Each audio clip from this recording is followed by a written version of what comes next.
Well, we had experts and we were trying to create a business model, and we collectively felt that we had to establish ourselves as credible. We needed some students we could get feedback from, and we had to kind of walk through the process, right, of how we organized the information. So we worked with our partners, they promoted it, and we promoted it to our list. And I didn't care if we had 3 bodies attend.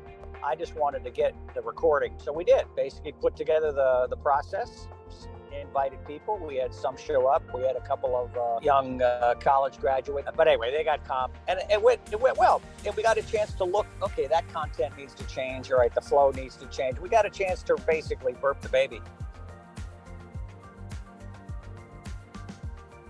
Well, yeah, checklist became really important because it's the product they're going to take away and use tomorrow, right? And all of the talk and the explaining really should support the checklist, because a good checklist is really hard to do. What you want is a checklist from somebody who's been using it for 30 years, right? They've made the mistakes you don't have to make. I mean, they've forgotten more than I'll learn in the next 3 years, right? And having experienced pros develop a checklist for anything. So yeah, the checklist became really valuable because it was a tool they could take and put to action right away, right?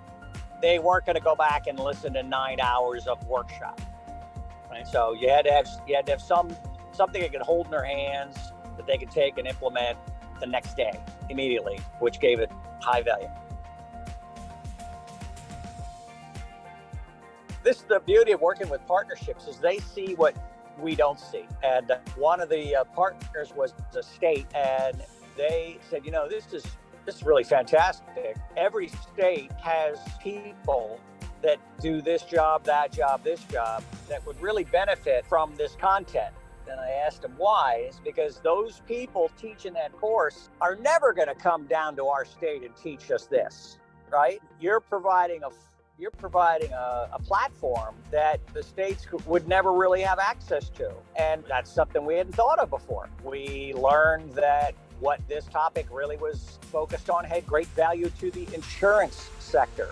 Why? Because they're the ones who write the checks to fix what's broken. And this training would ultimately result in better preparation, which means less things broken.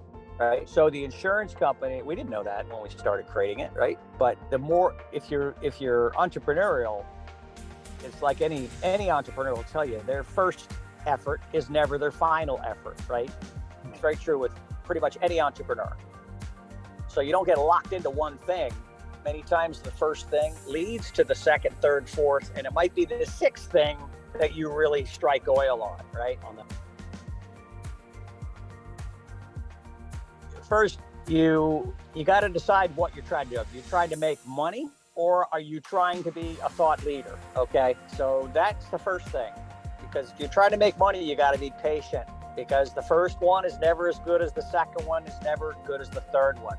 So the mistake we made is we didn't do 15 of these workshops when we started, right? We did one, and we got sidetracked with other stuff, and we should not. It's like putting all the energy in to make a Broadway play, and you have an opening night, okay, and 3 people show up, and you think the play sucks. You can't judge the success of anything until you've gone through it 10 or 15 times, right? So that was one thing. The second thing was delivery. We had sessions that were 15, 20 minutes long. People are not going to listen to that, right? What we ended up doing was creating smaller, shorter sessions, 3 to 5 minutes max, right? And make the long version available for those who wanted to go deep dive, right? And look at ourselves. We don't go on YouTube looking for an hour and 40-minute video. Yeah, the human attention span, whether you're passionate about it or not, doesn't matter a bit. Nobody cares what you think. So you can't take this personal, but you stick to 3 to 5 minutes of video that will get to the point fast. And the point is, are you going to make this faster for me? Are you going to make it easier for me? Right? Or if I learn this, am I going to have less pain?